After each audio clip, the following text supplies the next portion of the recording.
My name is Brooke Gentry, and this is Peter Gould, Shannon Ward, Doran Ham, and Charlotte Thornley. And we are 5 of the collaborating artists for Get Thee to the Funnery in Vermont in the USA. So we just did Midsummer Night's Dream live in Vermont with our Funnery camp here, and we wanted to share what we learned here with our Funnery cohort in India. Obviously, due to the pandemic, we cannot be there in person, so this was all done via Zoom. But we're really hoping next year, fingers crossed, we can begin to collaborate in person, have some of our friends from India come work with our students in the Northeast Kingdom of Vermont. Here at the Funnery, we really try and work the heart, the mind, the body, and the voice, for which we use the sign of the four. We also focus a lot on vectoring, which is our particular way of breaking down the text and making it all easily understood to both the actors and the audience. And we love working with new people with our old techniques. And, you know, it's really hard to try to squeeze in a whole play in the course of 6 intense days of a September course. So we couldn't do the whole of Midsummer Night's Dream. We actually had to get rid of a whole plot, which was the marriage of Theseus with the Amazon. Hippolyta, which was sad for me to give up because I really like to teach the cohort that comes to the Funnery about, you know, who Amazons were and what they did, or who they are and what they do. So we had to skip that plot. We're just going to jump right over it, and we'll pick this up right on scene 2 with the thwarted lovers, Lysander and Hermia. Here we go. How now, my love? Why are your cheeks so pale? How chance the roses do fade so fast? The like for want of rain, which I could well, between them from the tempest of my eyes. I mean, for aught that I could ever read, could ever hear by tale or history, the course of true love never did run smooth. Oh hell, to choose love by another's eyes. So quick, bright things come to confusion. Well, let us teach our trial patience, because it is the customary cross. As due to love, as thoughts and dreams and sighs, wishes and tears, poor fancy's followers. A good persuasion. But hear me, Hermia. There is a wood, a league without the town, where I did meet thee once with Helena to do observance on a morn of May.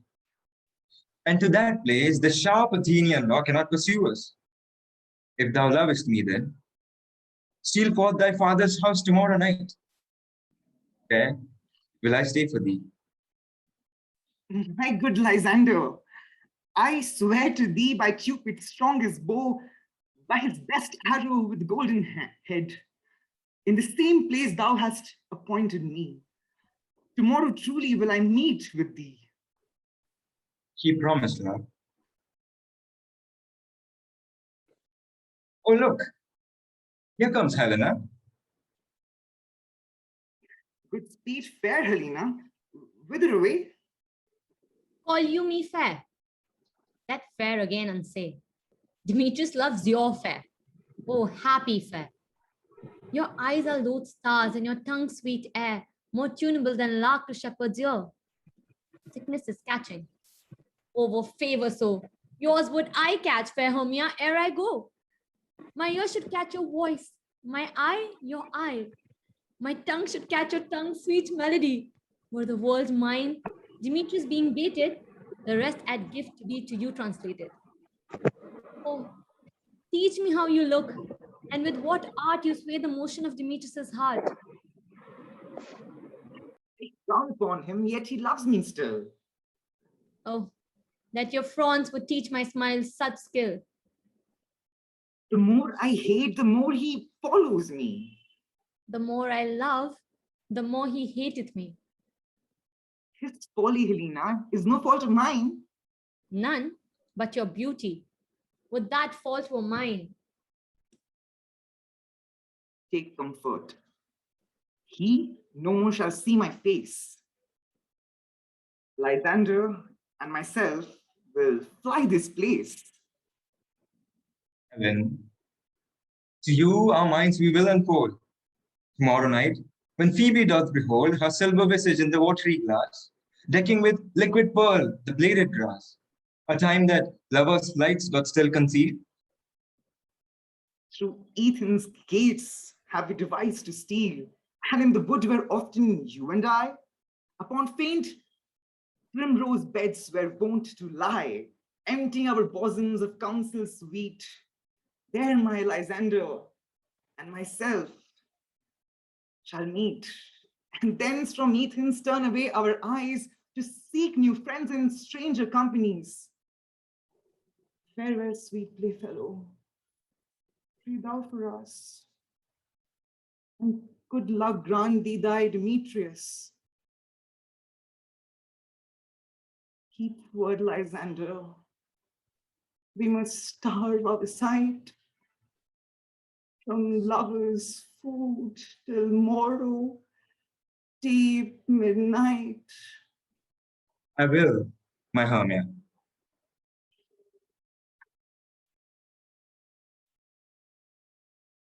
Helena, I do. As you on him, Demetrius dote in you.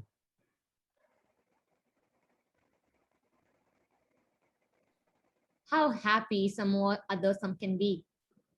Through Athens, I'm thought as fair as she. But what of that? Demetrius thinks not so. He will not know what all, but he do know. Love looks not with the eyes, but with the mind. And therefore is winged Cupid painted blind. For ere Demetrius looked on Hermia's eye, he hailed down oaths that he was only mine. And when this hail some heat from Hermia felt, so he dissolved and showers of oath did melt. I will go tell him of fair Hermia's flight. Then to the wood will he tomorrow night pursue her. And for this intelligence, if I have thanks, it is a dear expense. But herein mean I do enrich my pain, to have a sight thither and back again.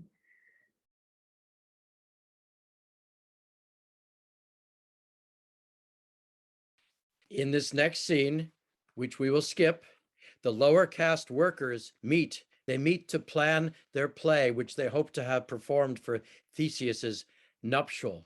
We'll skip over that and we'll go right to the meeting of Titania and Oberon.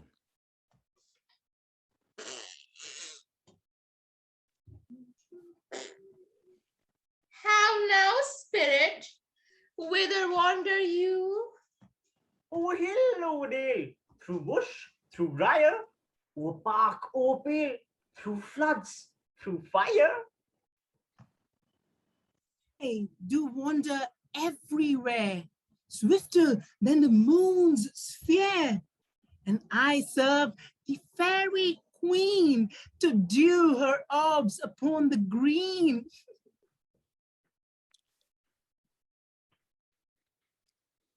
I must go seek some dewdrops here, and hang a pearl in every cowslip sphere.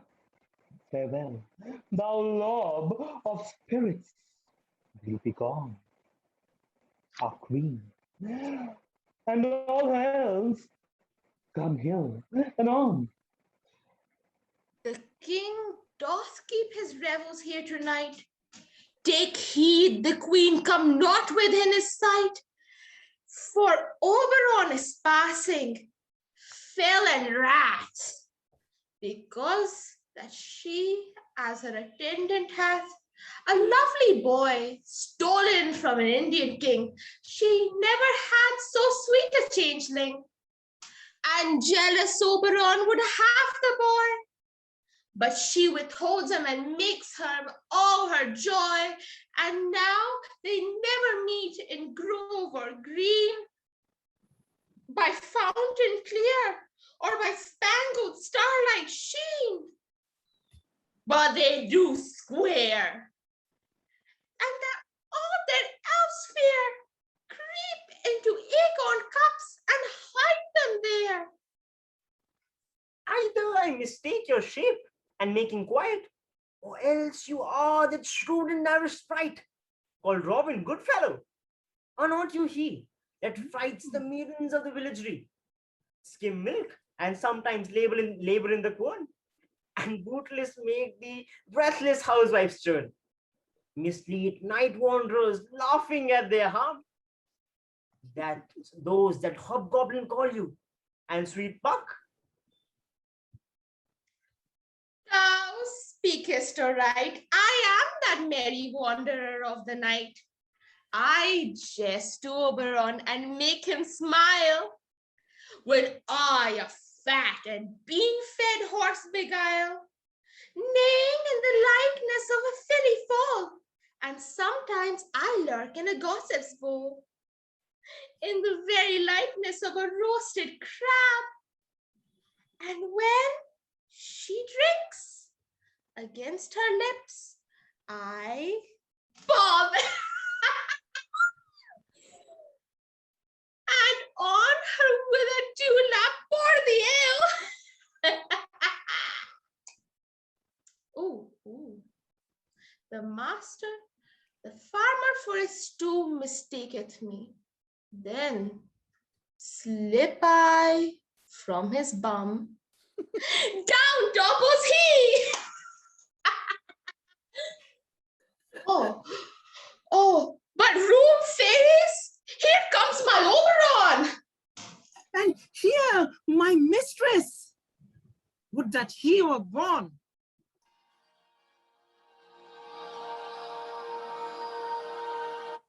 Ill met by moonlight, huh, proud Titania? What jealous Oberon? Fairies skip hence. I've forsworn his bed and company.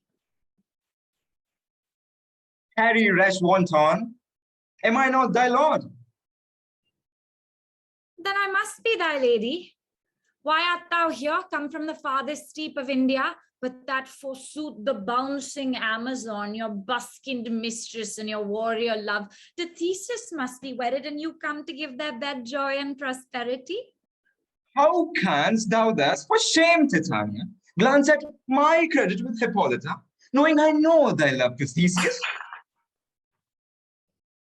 These are the forgeries of jealousy, and never since the middle summer spring met we on hill and dale, in forest or mead, by paved fountain or by rushy brook, or in the beached margent of the sea, to dance our ringlets to the whistling wind.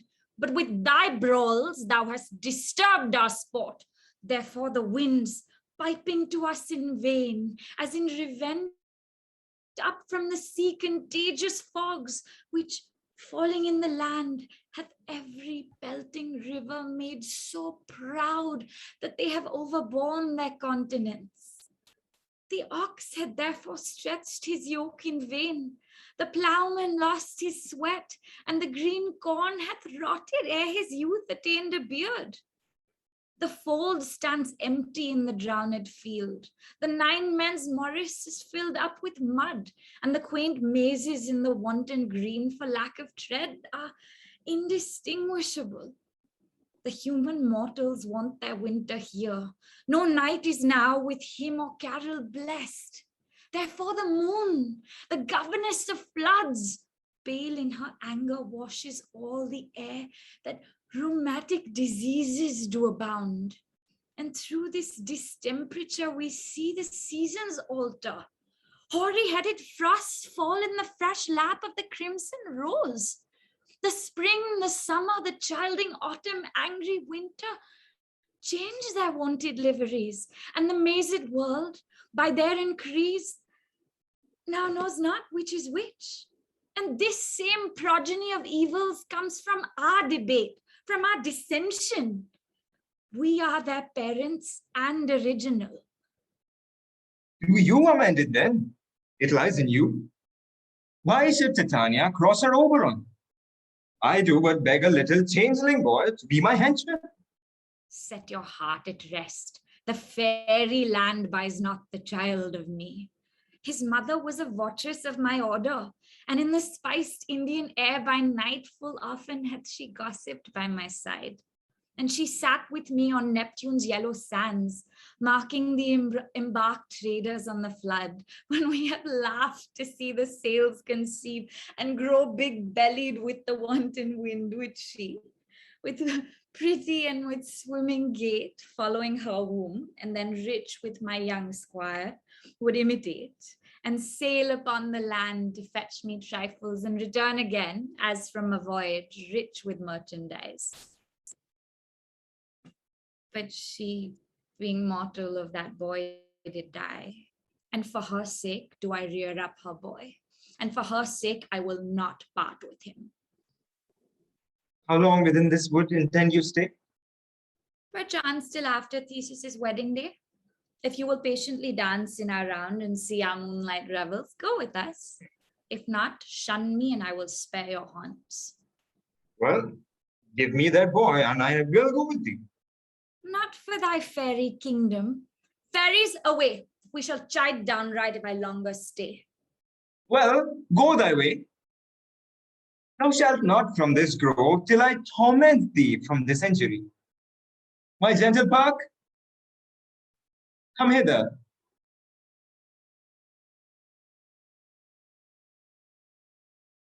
Thou rememberest, since I once sat upon a promontory and heard a mermaid on a dolphin's back, uttering such dulcet and harmonious breath, that the rude sea grew civil at a song, and certain stars shot madly from their spheres to hear the sea maid's music. Oh, I remember. That very time, I saw flying between a cold moon and the earth, Cupid, all armed, a certain arm he took, certain aim he took, he loosed his love shaft smartly from his bow. I saw young Cupid's fury sharp, quenched in the chaste beams of watery moon. Then marked I where this bolt of Cupid fell. It fell upon a western flower, before milk white, now purple. Love's wound, and maiden call it love in idleness? Fetch me that flower, the herb that I showed thee once.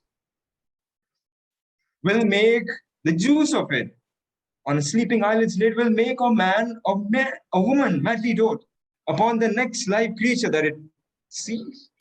Fetch me this herb, and be thou here again, ere the Leviathan can swim a league. I'll put a girdle around the earth in 40 minutes. Oh, this is the wrong way.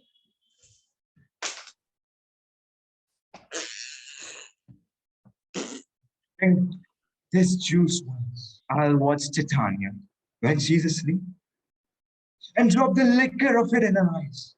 The next thing when she waking looks upon, be it lion, bear, or wolf, or bull, or meddling monkey, or on busy ape, she shall pursue it with the soul of love.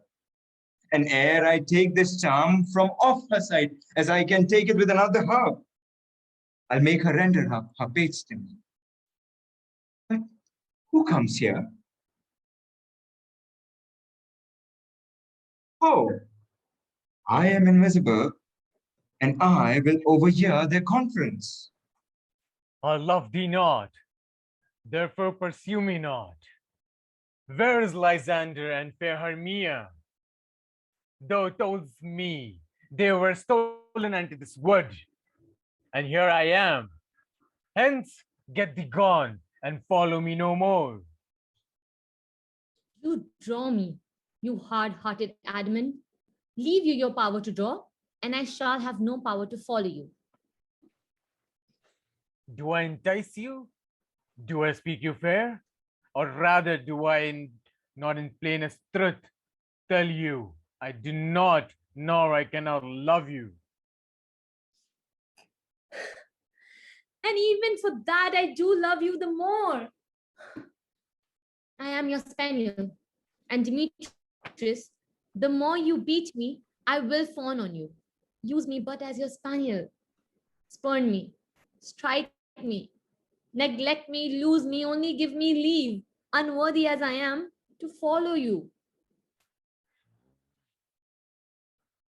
You do impeach your modesty too much to leave the city and commit yourself into the hands of the one that loves you not, to trust the opportunity of the night and the ill counsel of a desert place with the rich worth of your virginity. Your virtue is my privilege for that. It is not night when I do see your face. Therefore, I think I'm not in the night. Nor doth this wood lack worlds of company, for you in my respect are all the world.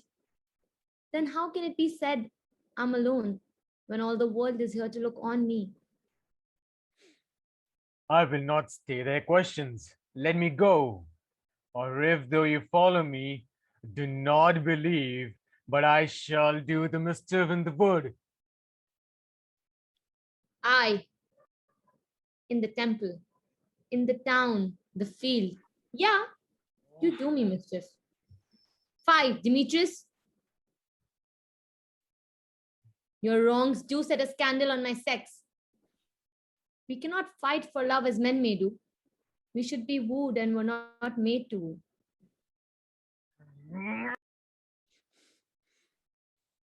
I'll follow thee and make a heaven of hell to die upon the hand I love so well. Farewell, nymph. Ere you leave this grove, thou shalt fly him, and he shall seek thy love.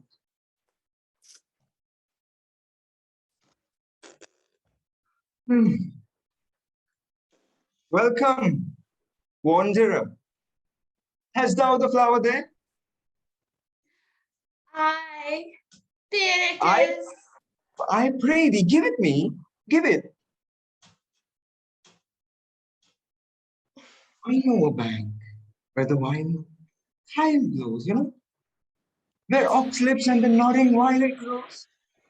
There sleeps Titania some time of the night, lulled in these flowers with dances and delight, and with the juice of this take thou some of it, and seek through this grove. A sweet Athenian lady is in love with a disdainful youth. But do it when the next thing he espies may be the lady. Thou shalt know the man by the Athenian garments he hath on. Effect it with some care. And look thou, meet me ere the first cock crow. Fear not, my lord, your servant shall do so. We'll be skipping the next couple of scenes. The fairies put Titania to sleep, and while she's sleeping, Oberon, the fairy king, squeezes love juice into her eyes. Meanwhile, Lysander and Hermia, having escaped into the woods, fall asleep in the woods, and Puck squeezes love juice upon Lysander's eyes. Big mistake. He wakes and falls for Helena. Then we'll go on to scene 8. So, Are we all met? but, and here's a marvelous, convenient place for our rehearsal. This green plot shall be our stage, this hawthorn brake our tiring house, and we will do it in action as we will do it before the Duke. Peter Quint! Peter Quint! What sayest thou, Bully Bottom? There are things in this comedy of Pyramus and Thespians that are never pleased. First, Pyramus must draw a sword to kill himself, which the ladies cannot abide. How answer you that? By the lake in a palace sphere. I believe we must leave the killing out when all is done. Not a whit. I have a device to make it all well. Write me a prologue, and let the prologue seem to say we will do no harm with our swords, and that Pyramus is not killed indeed. And for the more better assurance, tell them that I, Pyramus, am not Pyramus, but Bottom the Weaver. This will put them out of fear. Well, we will have such a prologue, and it shall be written in 8 and 6. No. Add 2 more. It should be 8 and 8. Will not the ladies be afeard of the lion? I fear it, I promise you. Master, to bring in, God shield us, a lion among ladies is a most dreadful thing. For there is not a more fearful wild fowl that your lion living, and we ought to look to it. Therefore, another prologue must tell he's not a lion.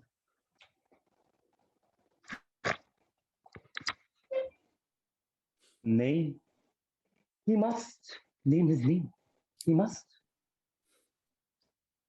And half his face must be seen through the lion's neck. And he himself must speak, saying thus, or to the same effect, ladies, or fair ladies, I would entreat you not to fear, not to tremble.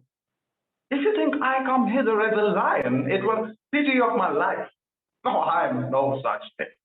I'm a man, as other men are. And there indeed, let him name his name, and tell them plainly that he is not the joiner. Well, it shall be so. But there is 2 hard things. To bring the moonlight into the chamber. For you know, Pyramus and Thisbe meet by moonlight. Does the moon shine that night? We play our play. A calendar. A calendar. Look in the almanac. Find out moonshine. Find out moonshine. Yes! It doth shine that day. Why then you may leave a casement of this great chamber window where we play open, and the moon may shine in at the casement.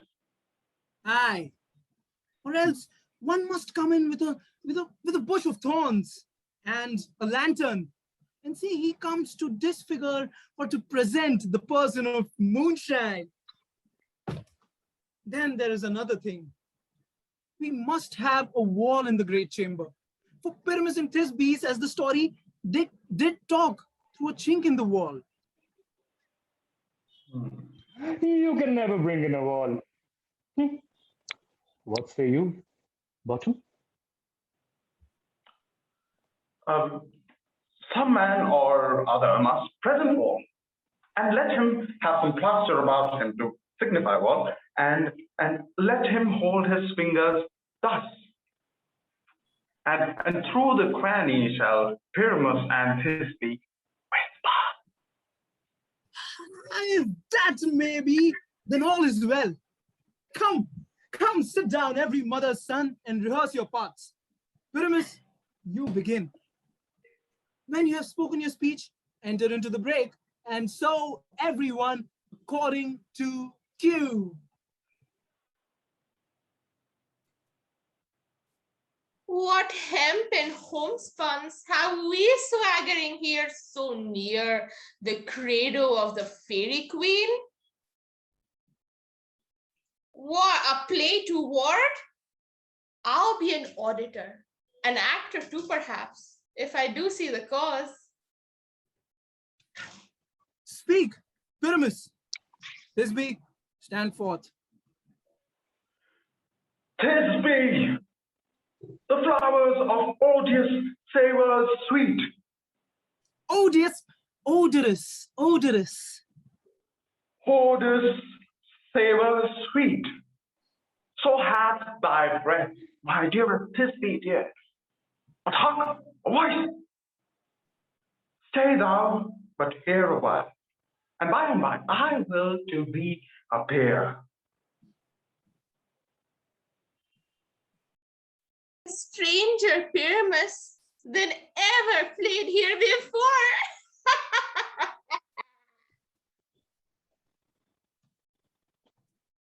Must I speak now? Aye, marry, must you? For you must understand, he goes but to see a noise that he heard and is to come again. Go, flute. Most radiant Pyramus, most lily white of hue, of color like red rose on triumphant triumph. Most frisky juvenile, and yet most lovely true. As truest horse, as truest horse that would never tire. I'll meet thee, Pyramus, at Mimi's tomb. Nine's tomb. Man, why you must not speak that yet? That you answer to Pyramus. You speak all your parts at once, cues and all. Pyramus, enter. Your cue is past. It is never tire. As truest as horse that yet would never tire. If I were fair, thinking I always mine. Oh, monstrous! Oh, strange! We are haunted! Fly, masters! Fly, help! Why do they run away? This is the knavery of them to make me unfair. Oh, Autumn, thou art changed. What do I see in thee? What do you see? You see an asset of your own, do you? Bless thee, Autumn, bless thee! Thou art translated!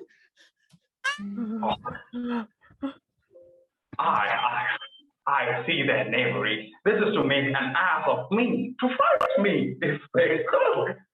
I will not stir from this place, do what they can. I will walk up and down here, and will sing that they shall hear I am not afraid. The housel cock, so black of hue, orange tawny bill, the throstle with his notes so true, the wren with little quill.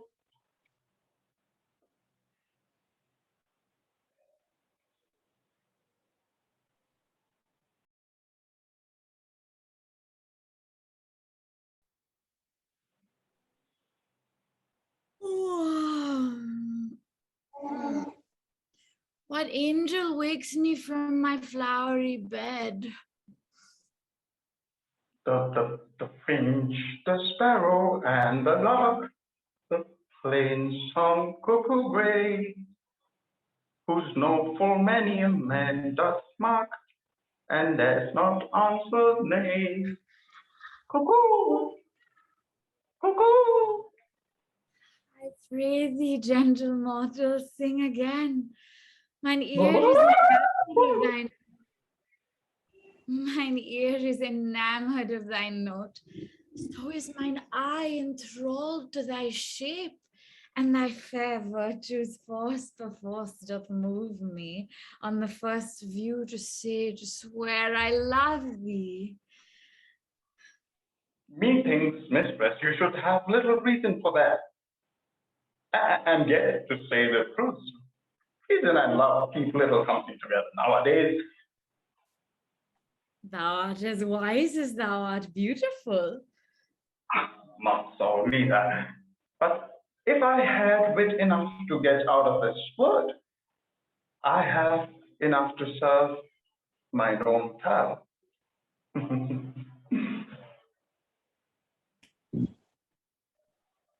Out of this wood do not desire to go. Thou shalt remain here whether thou wilt or no. I am a spirit of no common rate.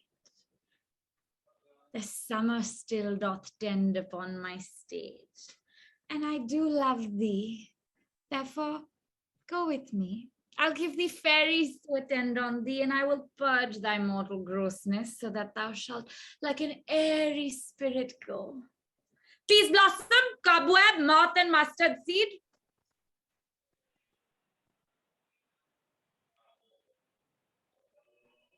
Ready. And I.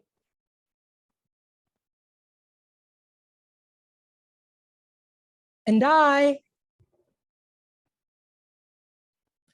Where shall we go? Be kind and courteous to this gentleman.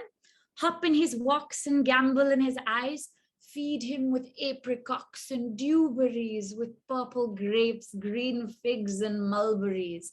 The honey bags steal from the humble bees, and for night tapers crop their waxen thighs and light them at the fiery glowworm's eyes. To have my love to bed and to arise, and pluck the wings from painted butterflies, to fan the moonbeams from his sleeping eyes. Nod to him, elves, and do him courtesies. Hail, mortal. Hail. Hail. Hail. I cry your worship's mercy heartily. I beseech your worship's name.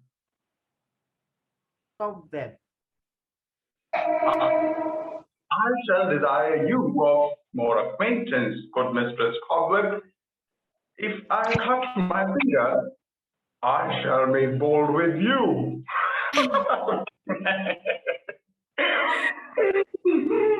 and your name, honest lady? Peace Blossom. Oh, I pray you come and meet to Mistress Squash, your mother, and to Master Peascod, your father.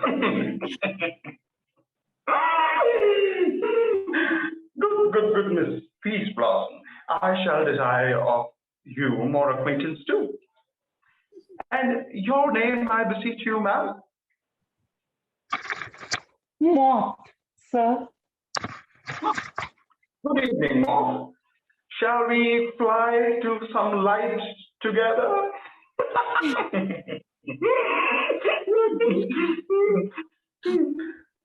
and you?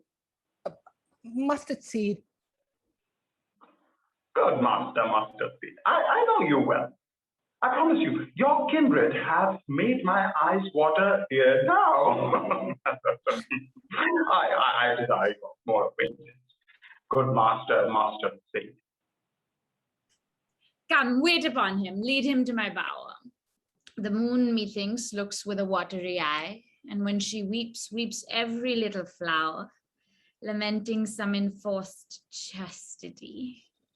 Chastity. Tie up my love's tongue, bring him silently. I wonder if Titania be awake. Then what it was that next day came in her eye, which she must dote on in extremity. Ah, here comes my messenger.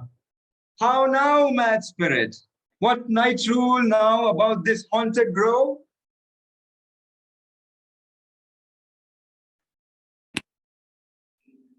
My mistress, with a monster, is in love. Near to her close and consecrated bower, while she was in her dull and sleeping hour, a crew of patches met to rehearse a play, intended for great Theseus's nuptial day. The shallowest thick skin of that barren sort, who Pyramus presented, forsook his scene and entered in a break. When I did him at this advantage take, and as is no life fixed on his head, when they him spy, jump at his sight away, his fellows fly, when in that moment so it came to pass, Titania waked and straightway loved an ass.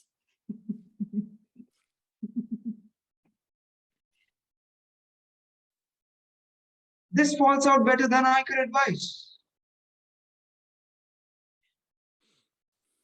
But hast thou yet latched the Athenian's eyes with the love shoes, as I bid thee do? I took him sleeping, that is, finished it too, and the Athenian women by his side. that when he'd waked of force, she must be eyed.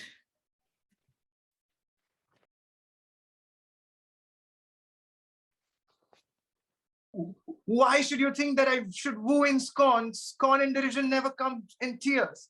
Look, where vow, I weep, and vow so born in their nativity, all truth appears. How can these things in me seem scorn to you, bearing the badge of fate to prove them true? You do advance your cunning more and more. These vows are Hermia's. Will you give her over? I had no judgment when to her I swore. No, none in my mind. Now you give her over. Demetrius loves her and he loves not you.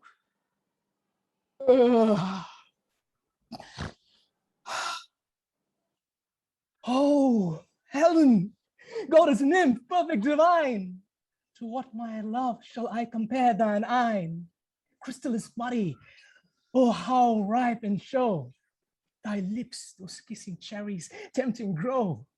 Oh, let me kiss this princess of pure white, this seal of bliss. Fight. Oh, hell. I see you all are bent to send against me for your merriment. If you were men, as men you are in show, you would not use a gentle lady so. To vow and swear and super praise my parts, when I'm sure you hate me with your hearts. A trim exploit, a manly enterprise. To conjure tears up in a poor maid's eyes with your derision. None of noble sword would so offend a virgin and extort a poor soul's patience, all to make you sport. You are unkind, Demetrius. Be not so. For you love Hermia. This you know I know. In Hermia's love, I yield you up my part, and yours of Helena to me bequeath, whom I do love and will do till my death. Never did mockers waste more idle breath. Lysander, keep thy Hermia, I will none. If e'er I loved her, all that love is gone. My heart to her, but as guest-wise sojourned. And now to Helena, is it home returned, there to remain? Helen, it is not so. Disparage not the fate thou dost not know, lest to thy peril thou wilt pay it here. Look, where thy love comes, yonder is thy dear. Dark night, that from the eye his function takes, the ear more quick of apprehension makes. Thou art not by mine, Lysander, found. Mine ear, I thank it, brought me to thy sound. But why unkindly did thou love me so? Why should he stay whom love doth press to go? What love could press Lysander from my side? Lysander's love, that would not let him bide. Fair Helena, who more engilds the night than all yon fairy oes and eyes of light. Why seekest thou me? Could not this make thee know the hate I bear the made me leave this so? You speak not as you think, it cannot be. No, she is one of this confederacy.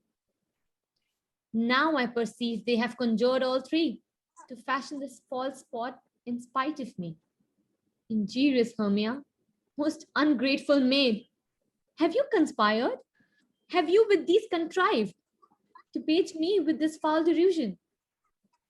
Is all the counsel that we two have shared, the sisters' vows, the hours we've spent, oh, is it all forgot? All school days friendship, childhood innocence?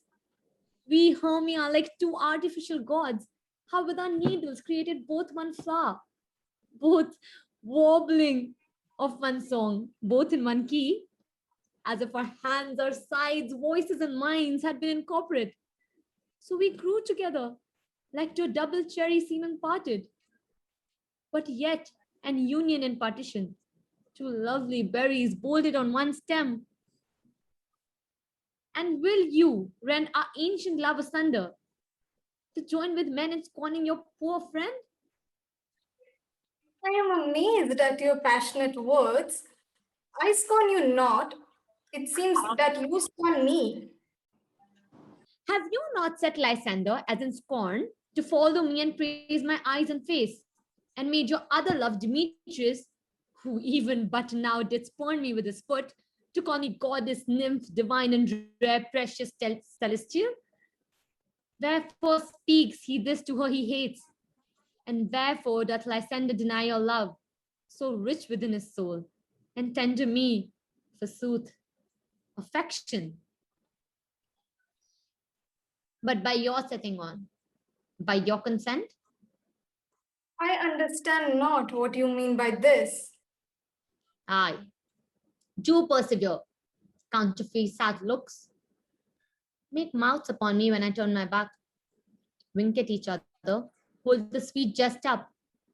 If you have any pity, grace, or manners, you would not make me such an argument. But very well, it's partly my own fault, which death or absence soon shall remedy. Stay, gentle Helena. Hear my excuse, my love, my life, my soul. Fair Helena, stay. Oh, excellent. Helen, I love thee. By my life, I do. I say I love thee more than he can do. If thou say so, withdraw and prove it too. Quick, come. Lysander, where to tends all this? Hang off, thou cat, thou burr vile thing, let loose, or I will shake thee from me like a serpent. Why are you grown so rude? What change is this, sweet love? Thy love, outloathed medicine, or hated potion, hence. Do you not jest? Yes, so then so do you. Demetrius, I will keep my word with thee. I would. I had your bond, for I perceive. Weak bond holds you. I'll not trust your word. What? Should I hurt her? Strike her? Kill her dead? Although I hate her, I'll not harm her so. What? Can you do me greater harm than hate? Hate me, wherefore? Oh me, what news, my love? I'm not a Hermia. Are not you Lysander? I am as fair now I was a while. Since night you loved me, yet since night you left me. Why then you left me? Oh, the gods forbid, in earnest shall I say. I, by my life, and never did desire to see thee more. Therefore be out of hope of questions of doubt. Be certain, nothing truer, this no jest, that I do hate thee and love Helena. Oh me, you juggler, you canker blossom, you thief of love. What have you come by night and stole my love's heart from him? Fine, in faith. Have you no modesty? No maiden shame? No touch of bashfulness? Fie! Fie, you counterfeit, you puppet, you! Puppet? Why so? Aye, that way goes the game. Now I perceive that she hath made compare between our statures, she hath urged her height, and with her personage, her tall personage, her height forsooth, she had prevailed with him. And are you grown so high in his esteem because I am so dwarfish and so low? How low am I? Thou painted maypole, speak. How low am I? I'm not yet so low, but that my nails can reach unto thine eyes. Pray you, though you mock me, gentlemen, let her not hurt me. I was never cursed. I have no gift at all in shrewdness. Let her not strike me. Let me quiet go. To Athens will I bear my folly back and follow you no further. Let me go. Why get you gone? Who's in that hinders you? A foolish heart that I leave here behind. What? With Lysander? With Demetrius. Be not afraid, she shall not harm thee, Helena. No, sir. She shall not, though you take her part. Oh, when she's angry, she's keen and shrewd. She was a vixen when she went to school. And though she be but little, she is fierce. Little. Again, nothing but low and little. Why will you suffer her to flout me thus? Let me come to her. Get you gone, you dwarf, you minimus of hindering not grass maid, you bead, you acorn. You are too vicious. In her behalf that scorns your services, take not her part. For if thou dost intend never so little show of love to her, thou shalt regret it. Now she holds me not. Now follow if thou darest to try whose right of thine or mine is most in Helena. Follow, nay, I will go with thee, cheek by jowl.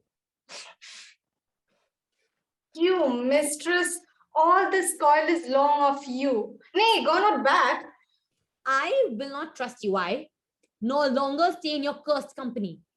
Your hands than mine are quicker for a fray. My legs are longer, though, to run away. I know not what to say. Meanwhile, back in Titania's bower,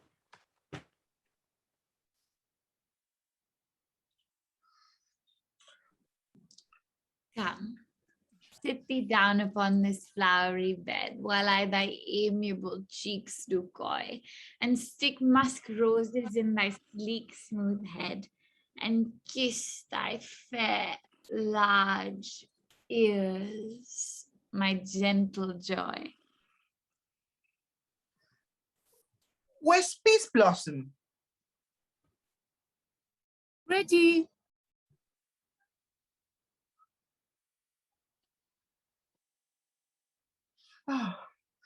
But scratch my head, Peace Blossom.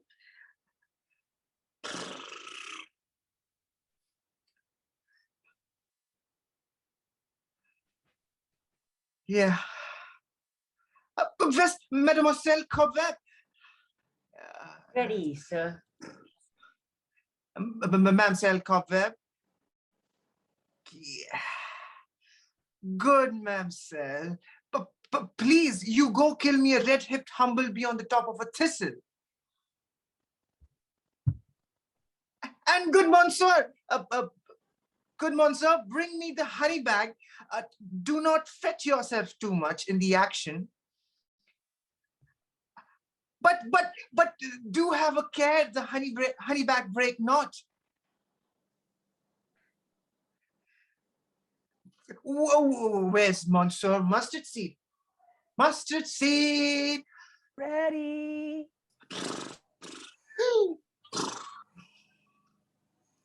Pray you, leave your curtsy, good Monsieur. What's your will? What's your will? Nothing, good Monsieur, but to help Miss Cobweb to scratch.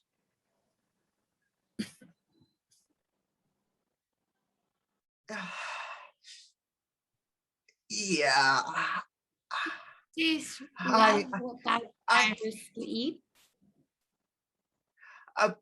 Truly, a peck of provender, I could munch your good dry oats.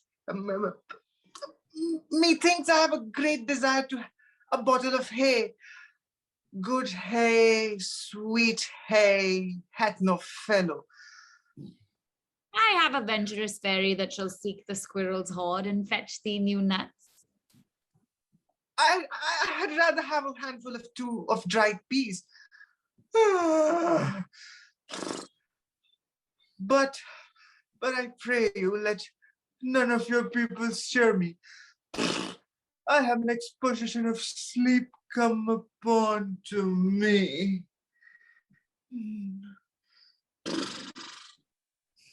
Sleep thou, and I will wind thee in my arms. Fairies, be gone, and be always away.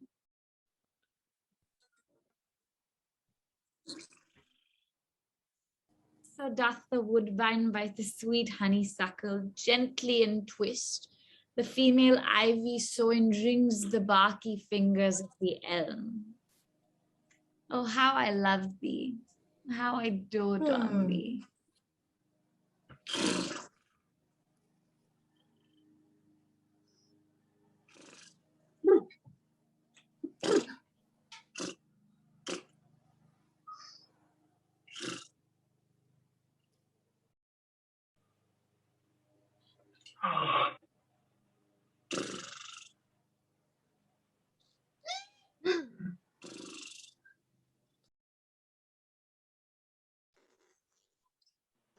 Welcome, good Robin.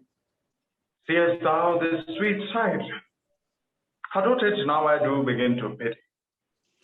For meeting her of late behind the woods, I saw she had his hairy temples rounded with a coronet of fresh and fragrant flowers. And that same dew which sometime on the buds was wont to swell like round and orient pearls, stood now within the pretty floweret's eyes like tears that did their own disgrace bewail.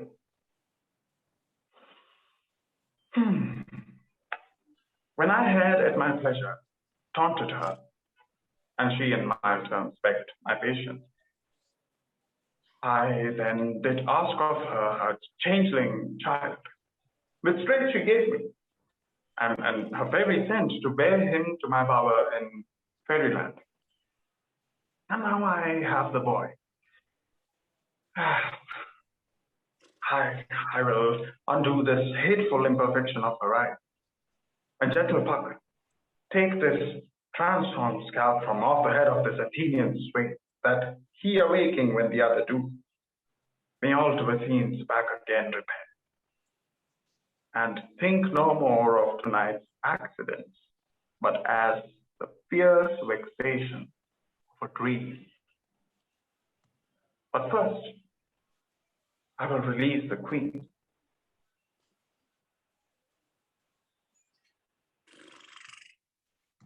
Be as thou wast wont to be. Be as thou wast wont to see. Now, my Titania, wake you, my sweet queen.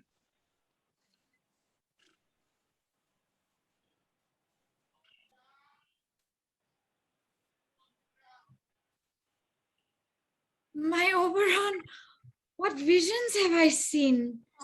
Methought I was enamored of an ass. There lies your love. How came these things to pass? Oh, how mine eyes loathe his visage now. Silence a while. Robin, take off his head. Titania, music call. Music, ho, music, such as charmeth sleep.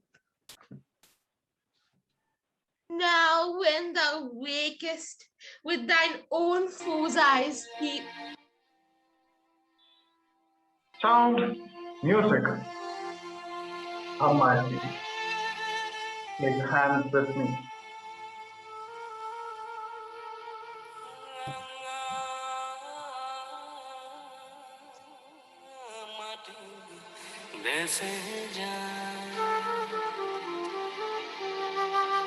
तख्तों के मनाए छिनारे के बारे मनाए छिनारे. Now, thou and I are new in amity, and will tomorrow midnight solemnly dance in Duke Theseus's house triumphantly, and bless it all to fair prosperity. Cheep, cheep, cheep.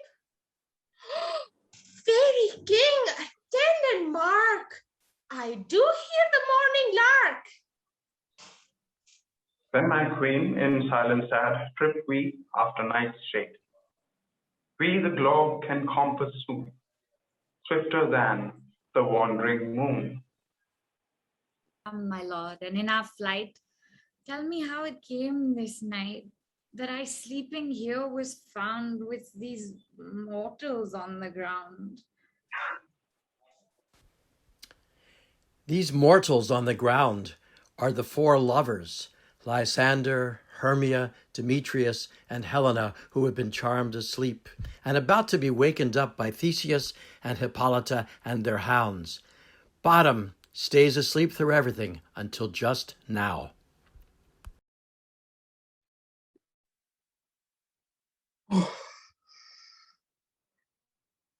When my cue comes, call me, I will answer. My next is most fair Pyramus. Oh. Peter Quince, flute the bellowmender, snout the tinker, starveling gods, my life stolen hence, and left me asleep.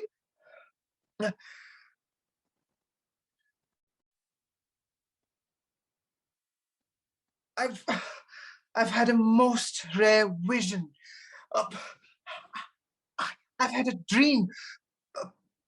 Past the wit of a man to say what dream it was. Man is but an ass if he go about to expound this dream. Methought I was. There is no man can tell what. Methought I had. But man is but a patched fool if he will offer to say what.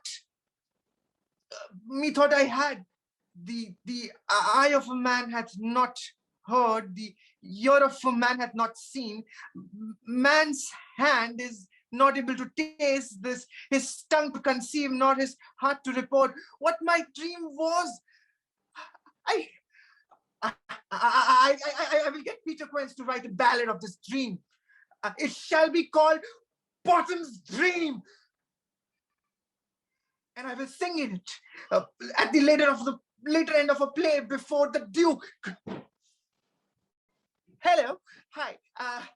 Get your apparel together, good strings to your beards, new ribbons to your pumps. Meet presently at the palace. Every man look over his part. For the short and the longest, a play is preferred. Yes.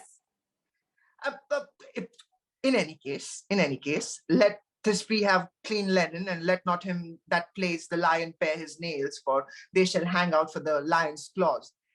And, most dear actors, eat no onion, no garlic, for we are to utter sweet breath, to hear them say it is a sweet, sweet comedy.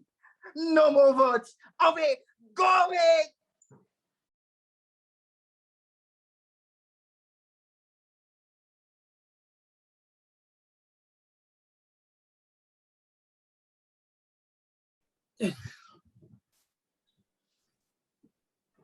If we offend, it is with our goodwill. That you should think we come not to offend, but with our goodwill. To show our simple skill, that is the true beginning of our end. Consider then, we come, but in despite, we do not come. As minding to content you, our true intent is all for your delight. We are not here. That you should here repent you. The actors are at hand, and by their show you shall all know that you are like to know. Oh, this fellow does not stand upon points.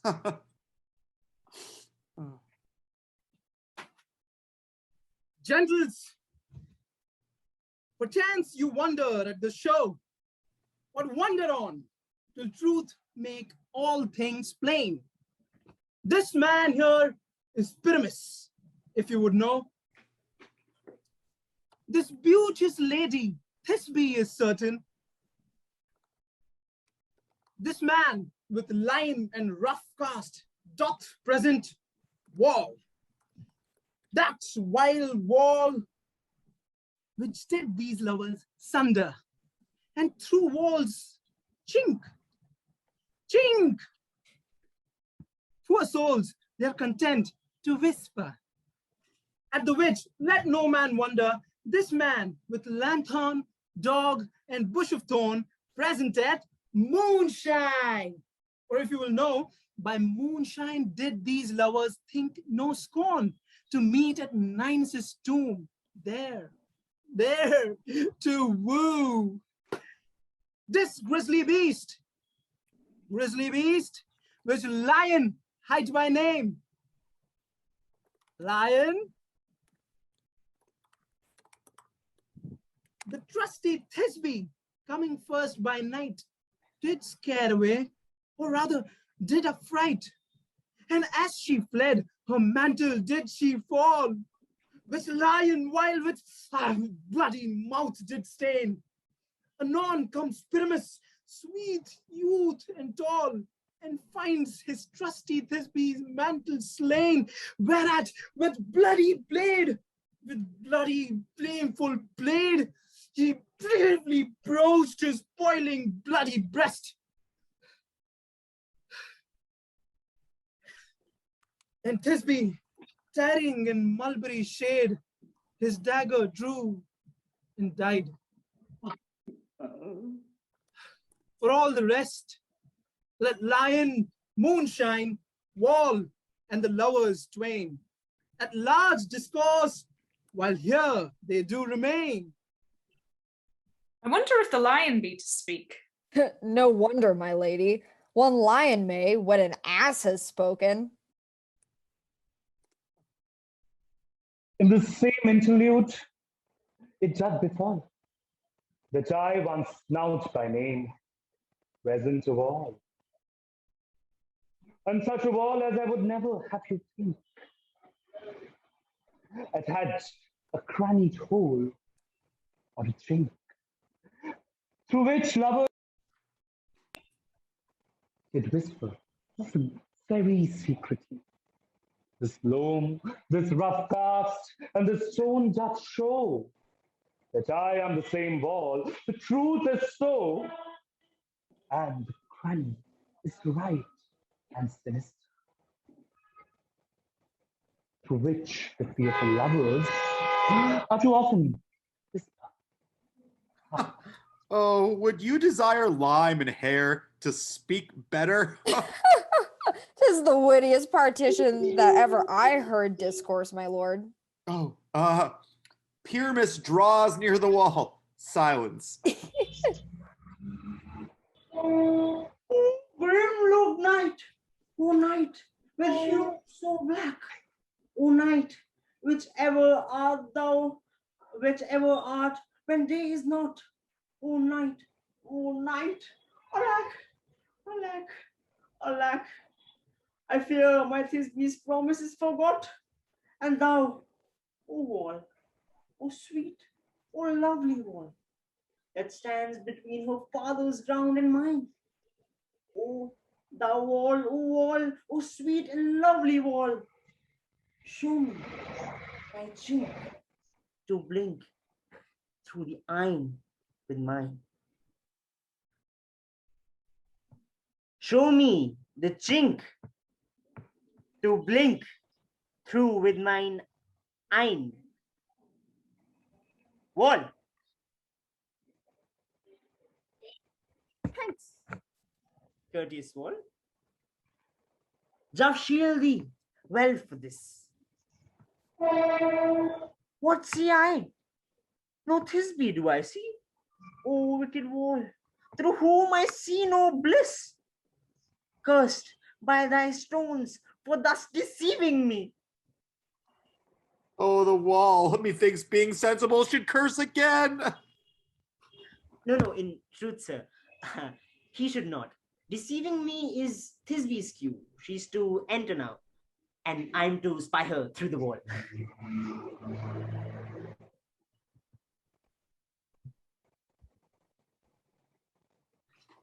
You shall see it. It will fall pat, as I told you. You see, yonder she comes.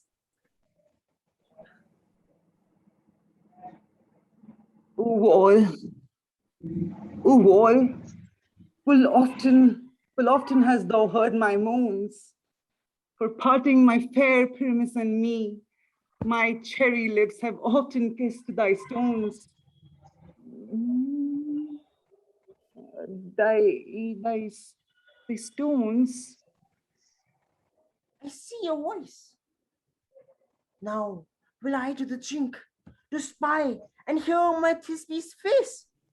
Thisbe? My love, thou art my love, I think. Think what? Thou wilt, I am thy lover's grace. And like Leander, I am trusty still. And I like Helen till the fates me kill. Not Romeo to Juliet was so true. As Juliet to Romeo, I to you. Oh, kiss me through the hole of this wild wall. Oh, I kiss the wall's hole, not your lips at all. Wait thou at my tomb, meet me straightway. Tide life, tide death, I come without delay. Thus have I, wall, my part discharged so.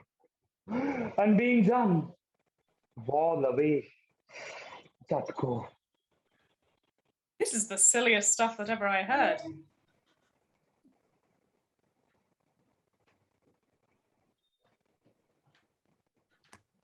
You, ladies, you whose gentle hearts do fear the smallest monstrous mouse that keeps on floor, may now, perchance, both quake and tremble here, when lion, rough in wildest rage doth roar. Oh. Then know that snug the joiner is the lion. For if I should come in lion, as lion come in strife into this place, to a pity on my life. Very gentle beast and of a good conscience, the very best out of beasts that e'er I saw. Let us listen to the moon.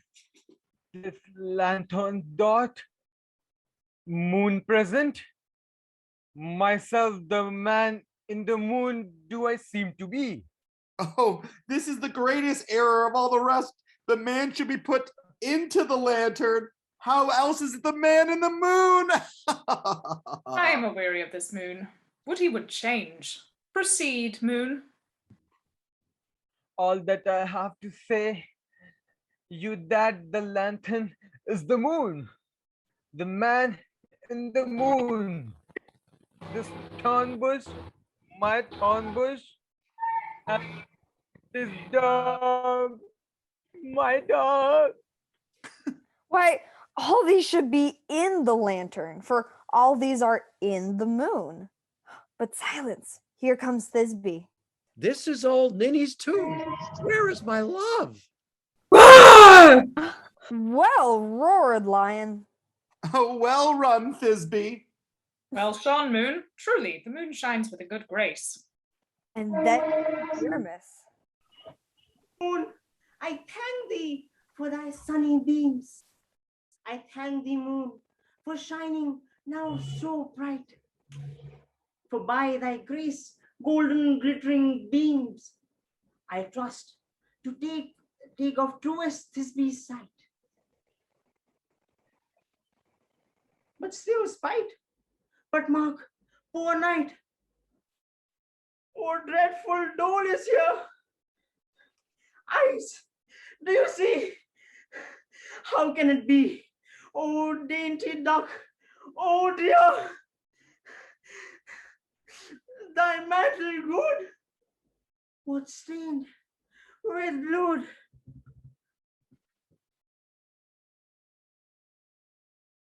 Oh, approach, ye furry spell!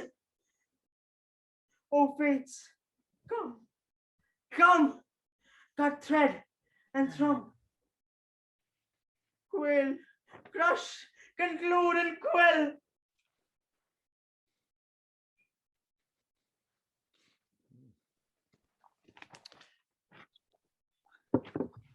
This passion and the death of a dear friend would go near to make a man look sad. Beshrew my heart, but I pity the man. O wherefore nature didn't thou lion's frame? Since lion, while hath here deflowered my dear, which is, no, which was the fairest dame that lived, that loved, that liked, and looked with cheer. Tears confound.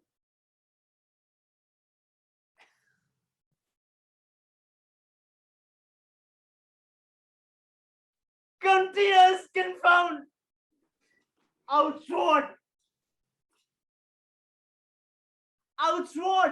and wound. Pat, that left that. Where the hard dog happened. Thus, die I.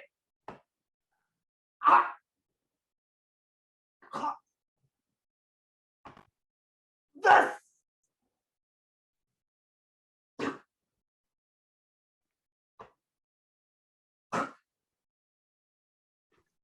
Thus.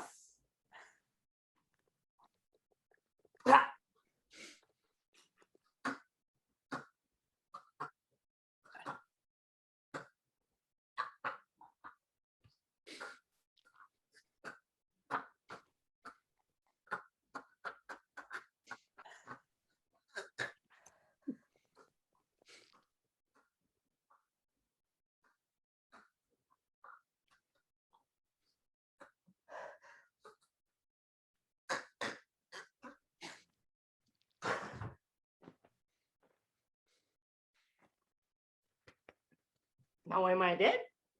Now am I fled? My soul is in the sky. Tongue, love thy light. Moon, take thy flight.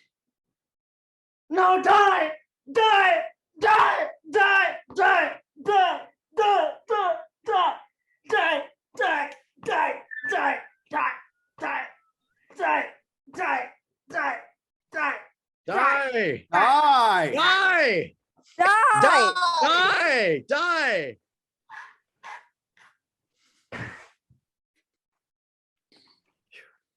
With the help of a surgeon, he might yet recover and yet prove an ass.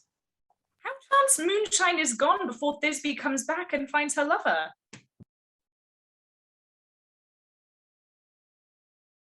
She will find him by starlight. Here she comes. Her passion ends the play. Methinks she should not use a long one for such as Pyramus. I hope she will be brief.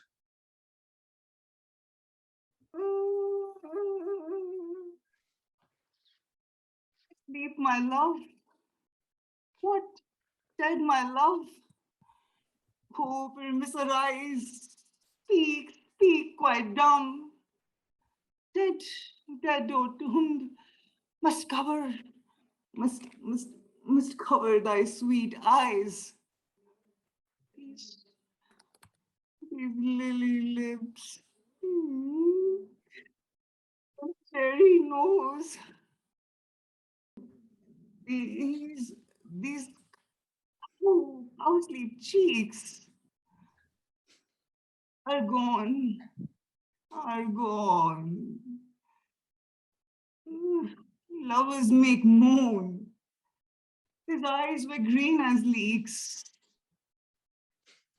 Oh, sister tree, come to me with hands as pale as milk. Lay them in gore. Lay them in gore, since you have sure, with shears his thread of silk. Tongue not a word. Come, trusty sword.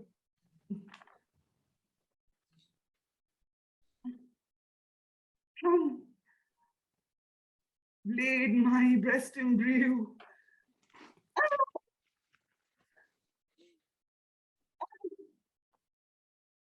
So farewell, friends. That this be ends. Adieu. Adieu. Adieu.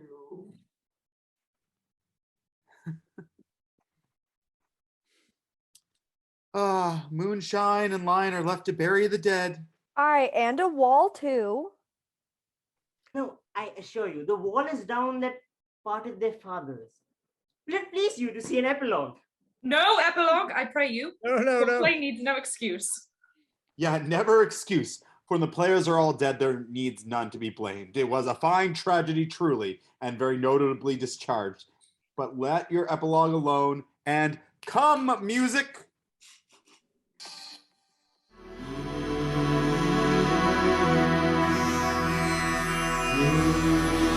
Now the hungry lion roars, and the wolf, he howls the moon. Whilst the heavy plowman snores, all with weary task done. Now the wasted brands do glow, while the screech owl, screeching loud, puts the wretch that lies in woe in remembrance of a shroud. Now it's time of night, that the grapes all gaping wide. Everyone lets forth his pride, in church way paths to glide, and we, fairies, that do run by the triple Hecate stream, from the presence of the sun, following the darkness like a dream. Now a frolic, not a mouse, shall disturb this hallowed house. I'm sent with bottom before. I'm sent with my broom before to dust behind the door.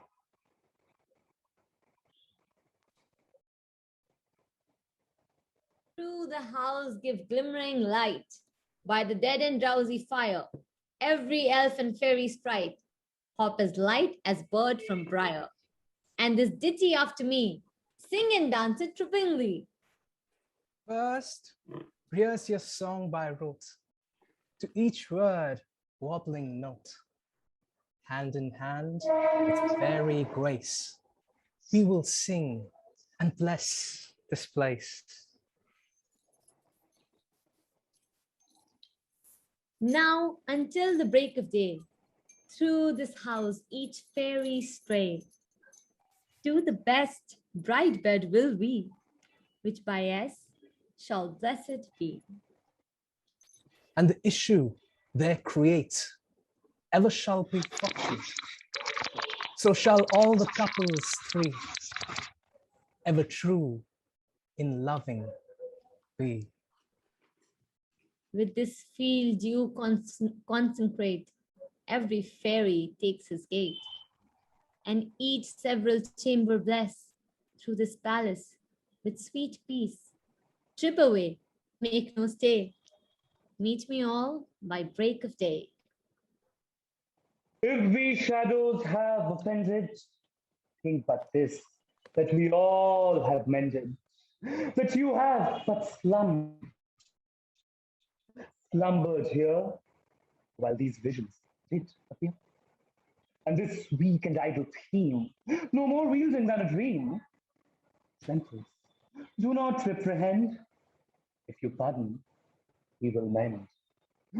And as Zion on the spuck, if we have unearned any luck, now to escape the serpent's tongue, now to escape the serpent's tongue, we will make amends that are long.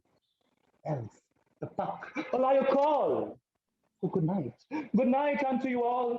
Good night unto you all. Give me your hands, if we be friends, and Robin shall restore all men.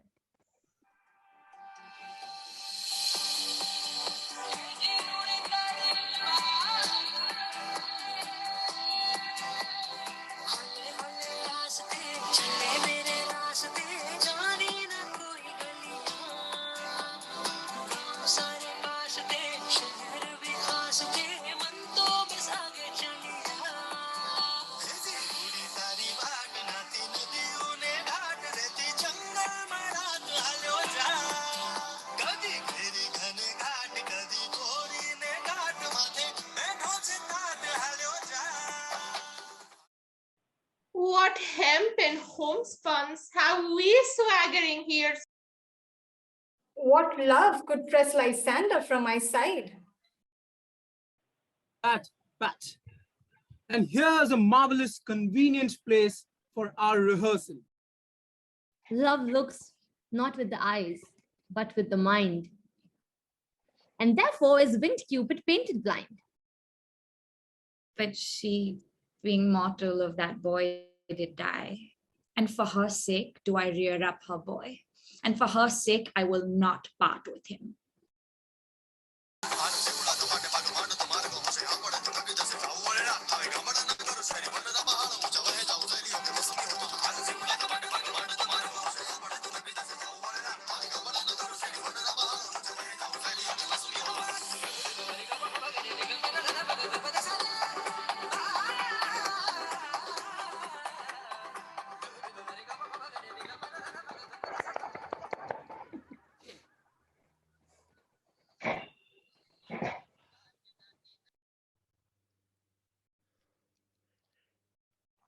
I'm going to stop recording now, okay?